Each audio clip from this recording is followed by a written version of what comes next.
I Love Guinea Pigs by Dick King Smith.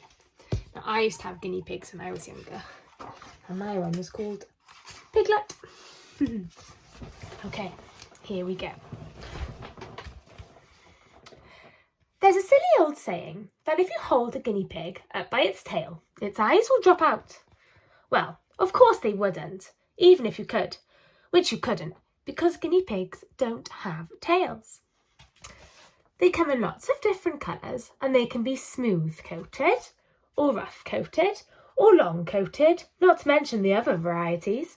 I've kept hundreds of guinea pigs over the last 50 years, but I've always liked the Abyssinians best. And here they are there, look. Not too smooth, not too long, just right. Guinea pigs are such sensible animals. They're awfully easy to keep because they aren't fussy. So here are the guinea pigs in their hutch, somewhere safe and dry. They don't like the cold, of course, or the damp any more than you would. And they're not happy living in a poky little place any more than you would be. But as long as they have a comfortable, warm, dry place to live, guinea pigs are as happy as Larry. And here they are, look, in their little hutch outside where it's dry and warm, just like they say they like. Guinea pigs like a really big, roomy hutch, or better still, a wire run out on the grass, same as rabbits, really. They're hardy animals and don't often fall ill. Properly looked after, they can live a long, long time. Most guinea pigs live for around 5 to 8 years, which is very long for guinea pigs. I once had a crested sow called Zen. She lived 2 years with me and 8 more with one of my daughters. People's hair grows whiter as they age, but Zen's grew darker, so when you're older, your hair goes grey. Whereas guinea pigs, Zen's grew darker. So she started off really light grey, now she's a darker grey. Guinea pigs need plenty of food. They love eating just like you do, and feeding them is half the fun of keeping them. Some people, of course, feed them nothing but hay and pellets from the pet shop, and they're quite all right.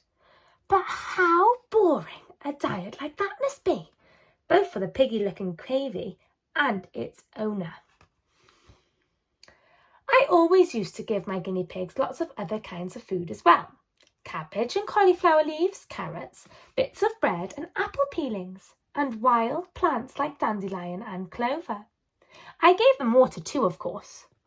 Guinea pigs need clean drinking water every day, and their water bottle often needs washing because they like blowing bits of food back up the spout. They're not very clean drinkers then, are they? One especially nice thing about guinea pigs is that if you handle them regularly and carry them about, stroke them, talk to them and make a fuss of them, they become really fond of you. Now, fond means really like you. They really care about you. The proper way to pick up a guinea pig is with one hand over its shoulder and the other supporting its bottom. That way it's well supported and he won't fall down or hurt himself. Another nice thing about guinea pigs is that they talk a lot. When they want food or water, they often give a sort of whistle, sometimes low, sometimes loud. Boars say chutter when they're squaring up for a fight, and so do sows when their babies pester them too much. So when the babies are annoying them a little bit, they can get loud too. Other things guinea pigs say are tut, chut, tweet and durr. But when one guinea pig says purr to another guinea pig, it's as plain as the nose on your face that it only means one thing. Purr means I love you. Weep, weep, weep, weep. That's what guinea pigs sound like. Weep, weep. Ooh, this book hasn't been opened in a while. And that brings me on to what's best of all about keeping guinea pigs, baby ones. because their ancestors, the wild cavies of South America, lived out in the open with enemies all about them. Their young ones had to be ready to run for it. So in the end, before they were kept as pets when they were out in the wild, they had to be careful of all the birds looking to hunt them. So the guinea pig carries her unborn litter for a very long time, about 70 days, and they arrive in the world fully furred, with their eyes open and their mouths already filled with teeth.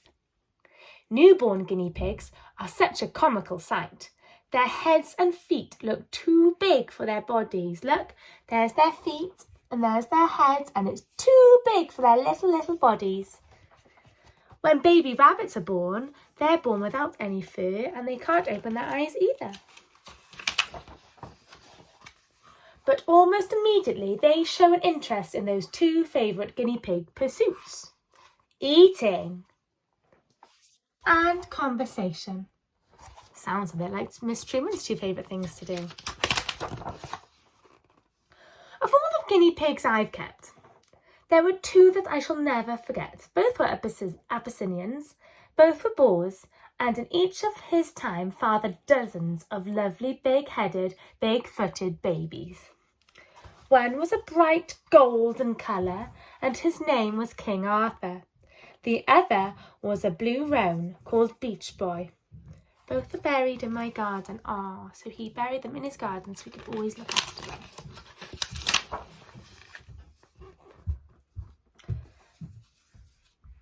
There's an apple tree at the edge of my lawn, and I like to look at it and think under it about Beach Boy and King Arthur, and how they lie peacefully, one on one side of the tree and one on the other side.